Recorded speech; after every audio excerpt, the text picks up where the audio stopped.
এই দরজার ওপারেই রয়েছে সেই জায়গা। এটাই কবরে নামার সিঁড়ি। দেখুন কি রহস্যময়। হ্যাঁ দর্শক, মিশরের জান্নাত খ্যাত প্রাচীন শহর আলেকজান্দ্রিয়া থেকে শুভেচ্ছা জানাচ্ছি আমি জুবায়ের আল মাহমুদ। দর্শক মণ্ডলী, আলেকজান্ডার দ্য গ্রেট এবং রানী ক্লিওপেট্রার স্মৃতি বিজড়িত মিশরের এই প্রাচীন শহরে আজ আমি সন্ধান পেয়েছি এমন এক রহস্যময় কবরের, যেখানে এমন এক প্রজ্ঞাবান ব্যক্তি শুয়ে আছেন যার নামে আল্লাহ তাআলা পবিত্র কোরআনে সূরা লুকমান নাজিল করেছেন। বেঙ্গল ডিসকভারির আজকের পর্বটাই খুবই স্পেশাল, তাই এখনই চ্যানেলটি সাবস্ক্রাইব করুন এবং ভিডিওটি শেয়ার করে ছড়িয়ে দিন গোটা দুনিয়ায়।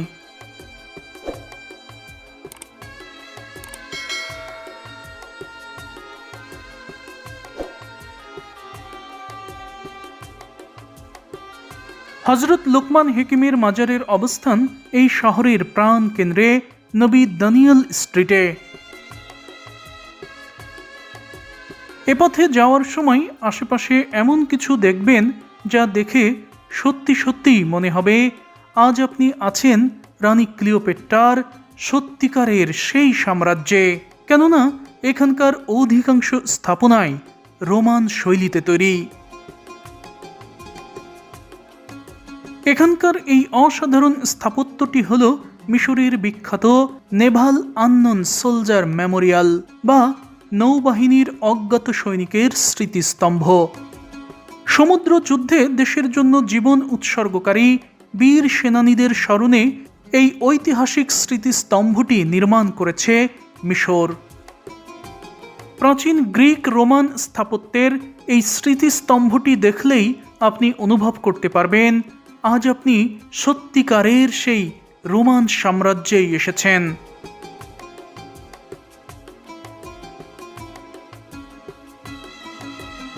কায়রো থেকে আলেকজান্দ্রিয়ার দূরত্ব 218 কিলোমিটার।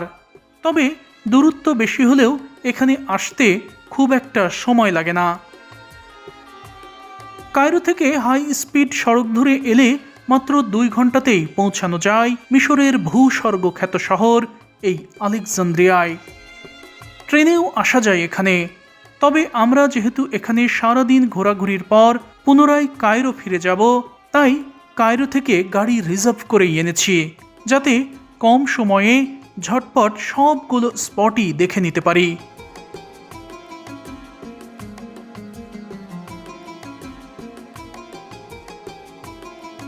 ভূমধ্য সাগর পাড়ের এই শহর শুধু সৌন্দর্য আর নাতিশীতোষ্ণ আবহাওয়ার জন্যই বিখ্যাত নয়, বরং এই প্রাচীন বন্দর নগরী তার ঐতিহাসিক এবং আধ্যাত্মিক ঐতিহ্যের জন্য গোটা দুনিয়ায় সমাদৃত।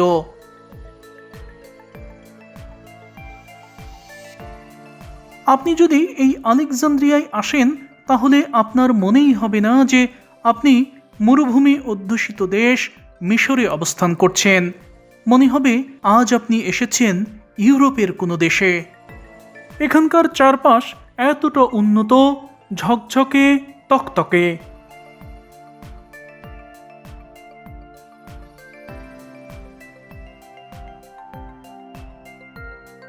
আমরা আলেকজান্দ্রিয়া পৌঁছে শুরুতেই সেরে নিতে চাইলাম সকালের নাস্তা, তাই চলে এসেছি এই শহরের প্রাচীন এই রেস্তোরাঁয়, যেখানে মিশরের বিখ্যাত এবং ঐতিহ্যবাহী খাবার পাওয়া যায়।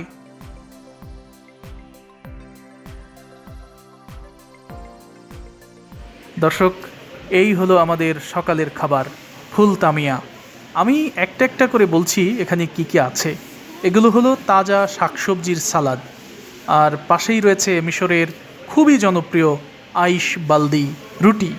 সকালের নাস্তায় ফুল তামিয়া দিয়ে খাওয়ার জন্য এই মোটা রুটি অপরিহার্য। এরা অনেক বেশি খাবার দেয়, আমরা মানুষ দুজন, কিন্তু কতগুলো রুটি দিয়েছে দেখুন, 6টি। বাংলাদেশের 15টি রুটির সমান, এগুলো এতটা মোটা। আমি আগের একটি ভিডিওতেই বলেছিলাম যে মিশরে একজনের খাবার কিনলেই দুজন খাওয়া যায়। বিশ্বাস হলো তো এবার? আমি আজও আসলে পরিমাণটা ঠিক বুঝতে পারিনি, তাই ভুল করে দুজনের খাবার অর্ডার দিয়েছি। শুধু রুটিই নয়, কত কিছু দিয়েছে এরা দেখুন। শশার আচার থেকে শুরু করে তিলের পেস্ট দিয়ে তৈরি তাহিনা সালাদ, মেয়োনেজ মাখানো আরও একটি সালাদ, টমেটো শশা এবং বেগুন ভাজির আলাদা একটি সালাদ, ফ্রেঞ্চ ফ্রাই। এরপর মাঝখানের এগুলো মিশরের জাতীয় খাবার, সেদ্ধ ফাবা বিনস পেস্ট করে তেল, লেবুর রস এবং মশলা দিয়ে তৈরি করা হয় এটা, এবং এর ওপরে ছোলা এবং সস দেওয়া হয়েছে। রুটি দিয়ে এটি খেতে কি যে মজা, এটা আসলে আমি ভিডিওতে বলে বোঝাতে পারবো না। অসাধারণ অসাধারণ। সাথে আলাদা করে আলু মাখাও দিয়েছে। আর এই বড়গুলো হচ্ছে সেই পেস্টের বড়া, মানে ফাবা বিনসের বড়া। সাথে দিয়েছে বিরাট আকারের মরিচ, আরও দিয়েছে ডিম ভাজি। হ্যাঁ, বিশ্বাস হয় না, এটা ডিম ভাজি, ইজিপশিয়ান অমলেট। এর স্থানীয় নাম এগা, এগ থেকে এগা। এটি মূলত ডিমের সাথে প্রচুর পরিমাণে কুচানো শাকসবজি যেমন পার্সলে, ধনেপাতা, পেঁয়াজ, টমেটো এবং অন্যান্য মশলা এগুলো মিশিয়ে মচমচে করে ভেজে তৈরি করা হয়েছে এটা।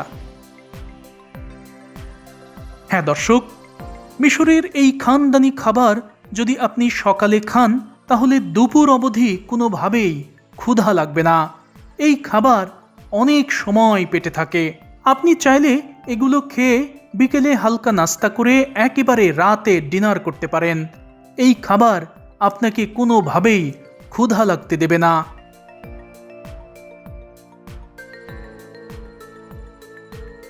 সকালের ঐশ্বরিক নাস্তা শেষ করে আমরা এবার ভূমধ্য সাগরের পাড় ঘেঁষে এগিয়ে যেতে থাকলাম হজরত লোকমান হেকিমের পবিত্র মাজার চত্বরের দিকে। এ পথে যাওয়ার সময় এখানকার নীল আকাশ আপনার মনকে রীতিমতো শীতল করে দেবে। চোখ সরানোই যেন দায়, চারপাশটা এতটা সুন্দর।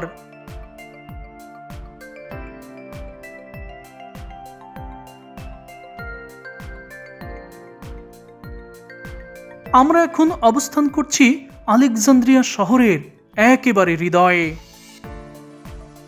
চারপাশের ব্যস্ততা পেছনে ফেলে আমি এখন পৌঁছেছি ইতিহাসের এমন এক অমূল্য অধ্যায়ে, যেখানে পরম শান্তিতে ঘুমিয়ে আছেন হজরত লোকমান হেকিম রহমতুল্লাহ আলাই, যার নামে আল্লাহ তাআলা সূরা লোকমান নাজিল করেছেন। হ্যাঁ দর্শক, এটাই এখানকার ইতিহাস বিখ্যাত মসজিদ আন নবী দানিয়াল, অর্থাৎ নবী দানিয়াল মসজিদ। এই মসজিদটি কেবল আলেকজান্দ্রিয়ার একটি সাধারণ ইবাদতের স্থানই নয়, বরং এটি এই শহরের অন্যতম প্রাচীন ধর্মীয় ও ঐতিহাসিক নিদর্শন।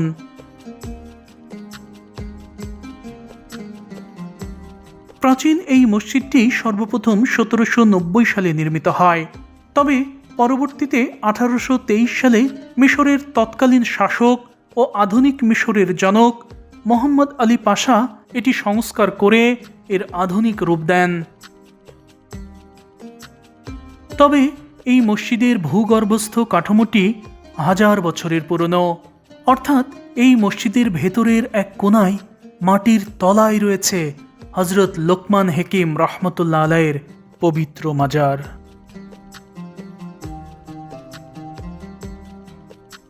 কেউ কেউ মনে করেন তার ওই কবরের পাশেই রয়েছে আল্লাহর নবী হজরত দানিয়াল আলাইহিসসালামের কবর।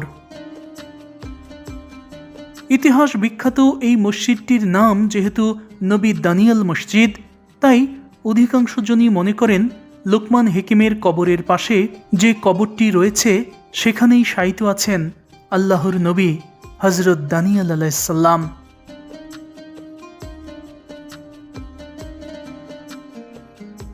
মোহাম্মদ আলী পাশার তৈরি করা এই মসজিদটি আসলেই বেশ নান্দনিক, তবে এখানকার মূল রহস্য লুকিয়ে আছে এর মাটির নিচে এক নীরব ভূগর্ভস্থ প্রকোষ্ঠে। এখানকার এই বন্ধ দুয়ারের ওপারেই রয়েছে সেই স্থান। এখানকার একজন খাদেম মসজিদের নিচের তলায় যাওয়ার জন্য আমাদের ব্যবস্থা করে দিলেন।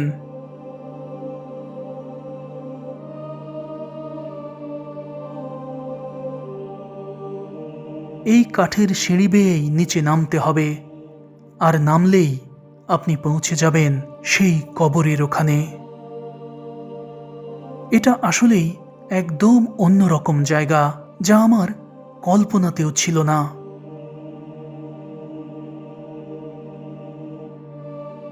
সিঁড়ির দ্বারের তালাও খুলে দেওয়া হলো। এরপর আমি ধীরে ধীরে নিচের দিকে নামতে থাকলাম।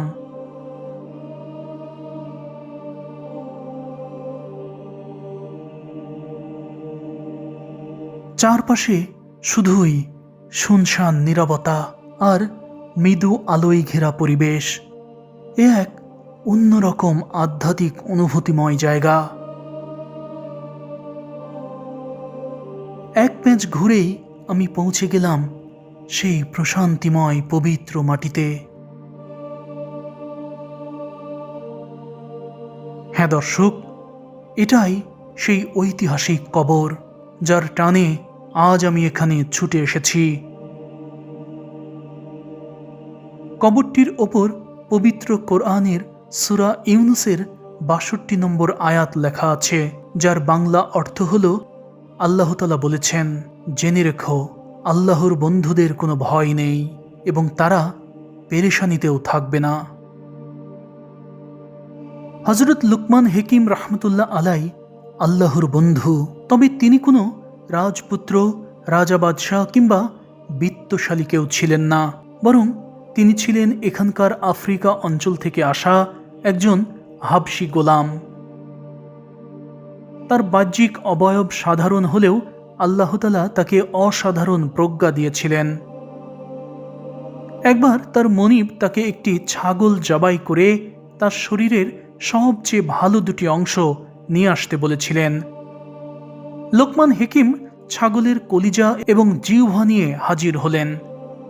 কিছুদিন পর তার মনিব তাকে আবারও ছাগলের শরীরের সবচেয়ে খারাপ দুটি অংশ আনতে বললেন।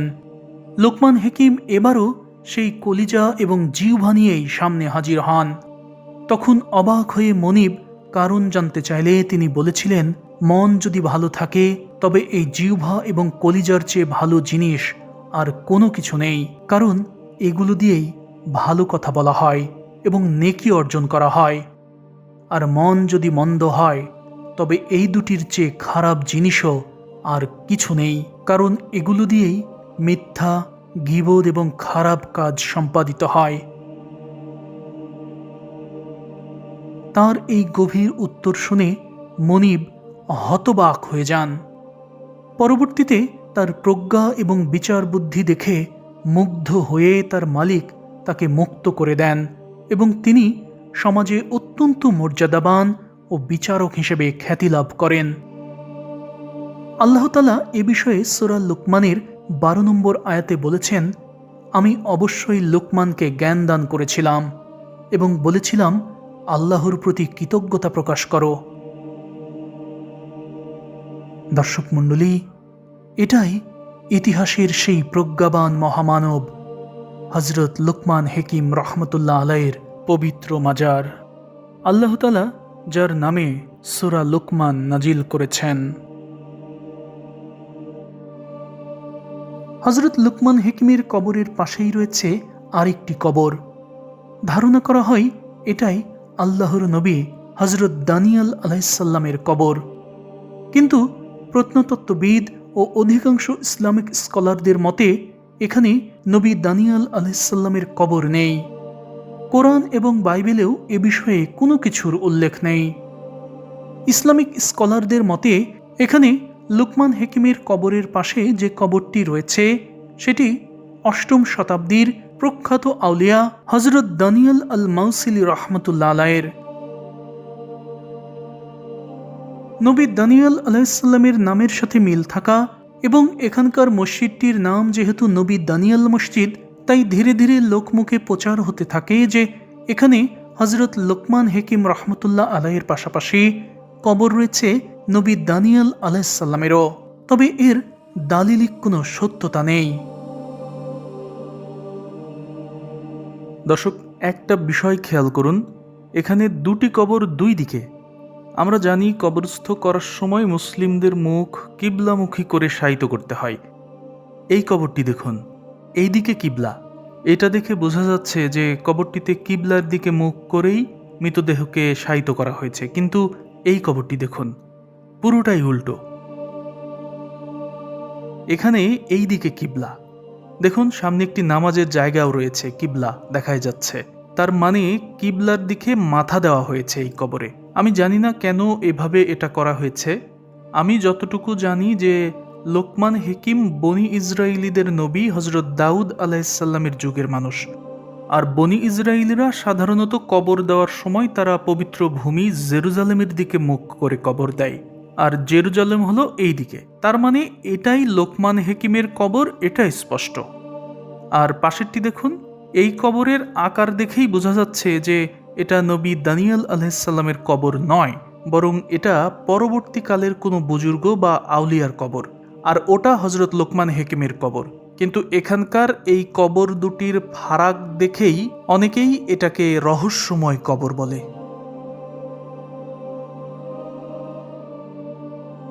লোকমান হেকিম রহমতুল্লাহ আলাই এমন একজন ব্যক্তি ছিলেন যার প্রজ্ঞা এবং দূরদর্শিতা এতটাই গভীর ছিল যে আল্লাহ তাআলা পবিত্র কোরআনে তার নামে একটি পূর্ণাঙ্গ সূরা নাজিল করেছেন, যার নাম সূরা লোকমান।